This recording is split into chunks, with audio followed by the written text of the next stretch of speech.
ইউসুফ আলাইহিস সালাম বলছেন, ইন্না নাফসাল আমারাতু বিসসুই, আত্মা পাপের আদেশ করে।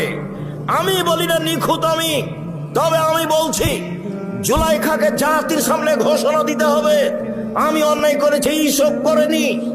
যখন জেলে বলা গেল, ডাকতে যাওয়া হলো, ইউসুফ আপনাকে দেশের সরকার ডেকেছে, আপনি জেল থেকে বের হন। তখন ইউসুফ আলাইহিস সালাম বলছে, জি না, আমি জেল থেকে বের হবো কেন? আগে জুলাইখাকে জাতির সামনে ঘোষণা দিতে হবে আমি অন্যায় করেছি, ইউসুফ করেনি। যতক্ষণ পর্যন্ত খোলা মাঠে জুলাইখা ঘোষণা না দিবে ততক্ষণ পর্যন্ত আমি ইউসুফ জেল থেকে বের হব না। যদিও ইন্না নাফসাল্লাহ আমারাতু বিসসুই, মানুষের আত্মা পাপের আদেশ করে।